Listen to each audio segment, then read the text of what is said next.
नमस्कार मंडळी, मी ज्योती तुम्हा सर्वांचं स्वागत करते शुभज्योत रेसिपीमध्ये। उन्हाळा म्हटला की कैरीचे वेगवेगळे प्रकार आपण खात असतो। कैरीचं पन्हं, कैरीचा गुळ आंबा, साखर आंबा, त्याचबरोबर लोणचं। लोणचं म्हटलं की सगळ्यांच्या तोंडाला पाणी सुटतं आणि लोणचं करायची प्रत्येकाची पद्धत ही वेगवेगळी असते। आज मी तुम्हाला झटपट होणारे लोणच्याचे असे दोन प्रकार दाखवणार आहे जे बघता क्षणी तुमच्या तोंडाला पाणी सुटेल। दोन्हीची कृती सेम आहे परंतु दोन्हीचं स्ट्रक्चर वेगळं आहे। लोणच्याचं कट करण्याची पद्धत वेगळी असली की त्याची चवही बदलते। आज मी असेच दोन प्रकार तुम्हाला दाखवणार आहे। चला, सगळ्यात आधी इथे मी कैरी घेतल्या, तिथे मी 1 किलो कैरी घेतली आहे। कैरी घेताना अगदी कडक अशी घ्यायची, थोडीही ती पाड लागलेली किंवा दबता कामा नये। चला, ही कैरी स्वच्छ 2 पाण्याने धुवून घ्यायची आणि आता आपण ह्याचा देठाकडचा भाग काढून घेणार आहोत। कैरीचा देठाकडचा भाग काढल्यानंतर ही परत एकदा आपण त्याला छान चोळून धुवायची, जेणेकरून देठाला जो काही चिक लागला असेल तो पूर्णपणे धुतला जाईल आणि कैरी आपली अगदी स्वच्छ अशी होईल। तुम्ही बघू शकता मी पाण्याने अगदी चोळून ह्याला धुते। अगोदर एका पाण्याने मी छान धुवून घेतल्या होत्या, परत त्याला दुसऱ्यांदा देखील मी धुवून घेते। आता ह्या सगळ्या कैऱ्या आपण मस्तपैकी चिरून घेणार आहोत। आता ह्या चिरण्याचे मी 2 प्रकार दाखवले आहेत। पहिला म्हणजे स्लाइसमध्ये आणि दुसरा म्हणजे क्यूबमध्ये। अगदी उभ्या पातळ अशा सुंदर स्लाइस करून त्याचं लोणचं केलंय आणि दुसरं आहे ते छोटे छोटे क्यूब करून। लोणच्याचं स्ट्रक्चर बदललं की त्याची चव बदलते, त्यामुळे हे दोन्ही प्रकार तुम्ही नक्की करून बघा। अतिशय करायला सोपे परंतु खायला अतिशय चविष्ट असे आहेत। हे लोणचं तुम्ही महिना ते 2 महिने आरामात टिकवू शकता आणि ह्याचा मसाला हे लोणचं एकदा नक्की करून बघा। आता सगळ्यात आधी आपण उभ्या स्लाइसमध्ये लोणचं बनवणार आहोत। त्या स्लाइस करण्यासाठी खिसणी घ्यायची आणि खिसणीवरती अशा पद्धतीने कैरी आपण खिसून घ्यायची, जेणेकरून चिप्स सारखे गोल गोल असे त्याचे स्लाइस पडतील।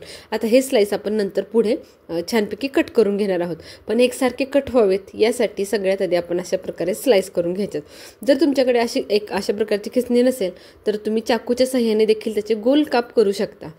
आता कैरी खिसत असताना वरच्या बाजूने, खालच्या बाजूने आणि जे काही कडेची बाजू असते त्याही बाजूने खिसून घ्यायची, म्हणजे कैरी आपली थोडीही वाया जात नाही। कैरी किसल्यानंतर जी काही कुईलक कैरी शिल्लक राहते ते तुम्ही सरळ कुकरला शिजवून घेऊन त्यापासून पन्हंही बनवू शकता।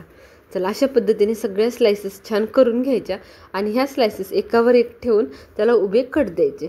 स्लाइस केल्यामुळे कट द्यायला अगदी सोपं जातं। या स्लाइसेस दिसायलाही खूप छान दिसतात। नेहमीपेक्षा काहीतरी वेगळी लोणच्याची रेसिपी एकदा नक्की ट्राय करा, तुम्हाला देखील खूप आवडेल। त्याचबरोबर या लोणच्यासाठी आपण एक युनिक असा मसाला बनवणार आहोत, त्यामुळे या लोणच्याला खूप छान अशी चव येणार आहे।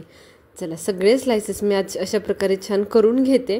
तुम्ही देखील हे स्लाइसेस करताना जर खिसणी नसेल किंवा तुम्हाला व्यवस्थित त्याचे स्लाइस करता आले नाहीत तर तुम्हाला हवे त्या आकारामध्ये तुम्ही हे कट करू शकता। असं काही नाही की फक्त अशाच स्लाइसेस केल्या पाहिजेत। जर तुम्ही सरळ उभ्या चाकूने चिरून जरी ह्याच्या स्लाइसेस केल्या तरीही चालेल।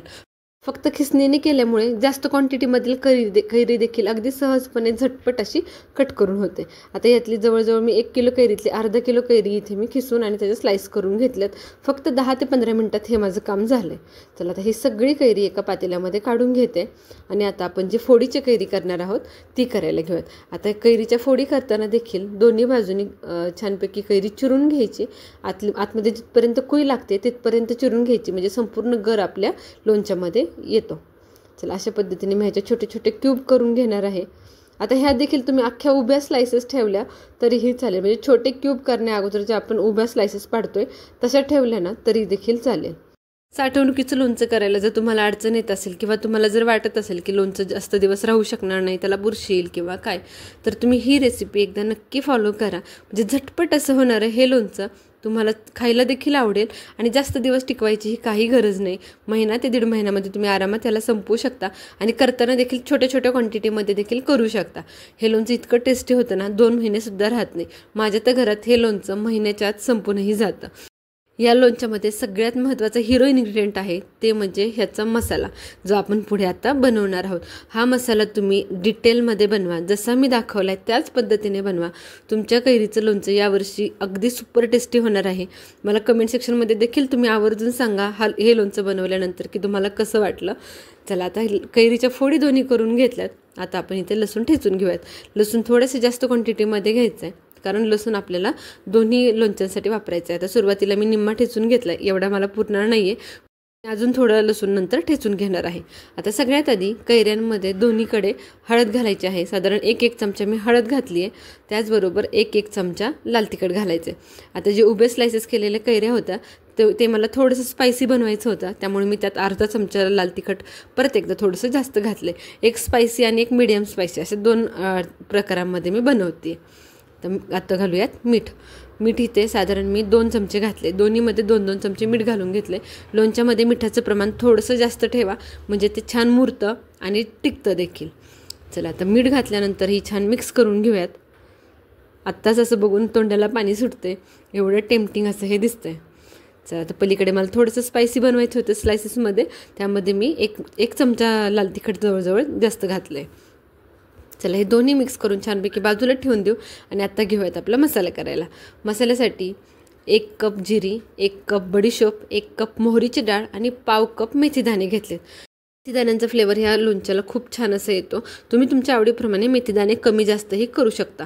मी इथे पाव कप घेतले. जर तुम्हाला थोडंसं त्याचं प्रमाण कमी घ्यायचं असेल तर कमीही घेऊ शकता, परंतु जिरी, बडीशोप आणि मोहरीचं डाळीचं प्रमाण मात्र कमी घेऊ नका, कारण ह्याचा मेन फ्लेवर आपल्या लोणच्याला येणार आहे. आता हे सगळे इन्ग्रेडियंट आपल्याला एक 7 ते 8 मिनटं मीडियम टू लो गॅसवरती छानपैकी भाजून घ्यायचे. अजिबातही याला जास्त एक्स्ट्रा कलर येऊन द्यायचा नाही आहे.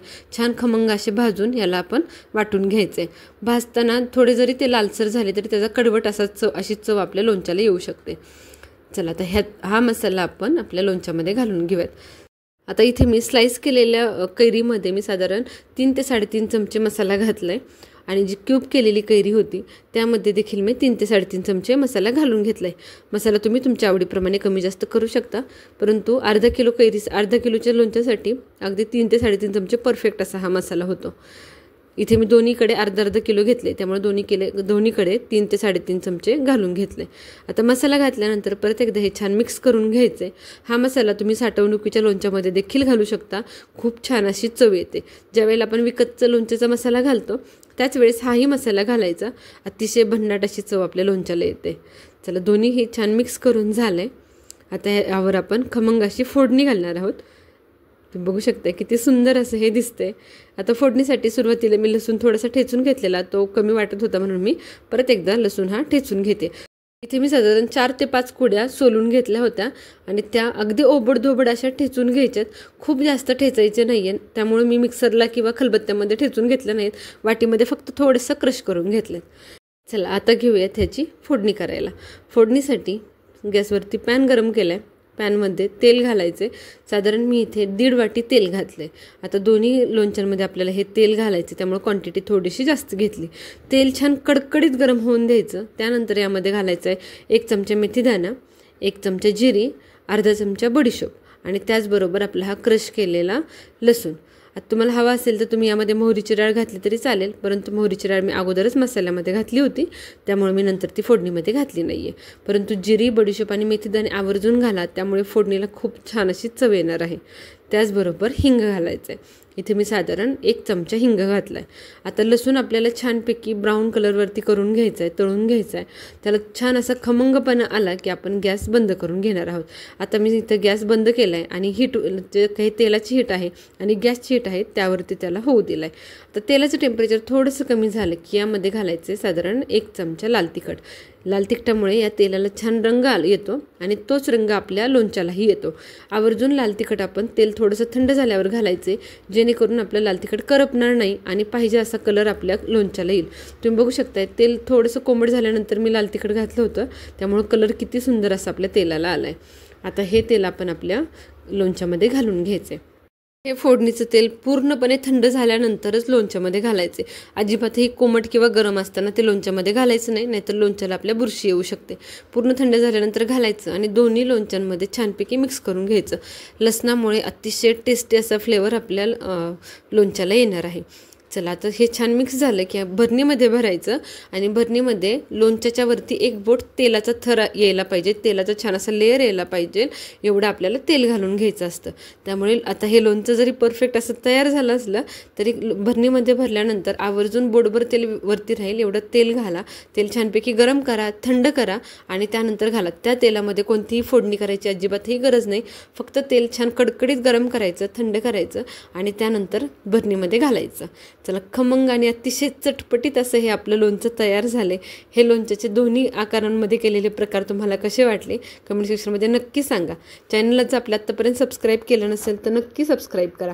अशा चमचमीत आणि चटपटीत रेसिपी मी नेहमी तुमच्यासाठी घेऊन येत असते, त्यामुळे नक्की सबस्क्राईब करून ठेवा. धन्यवाद.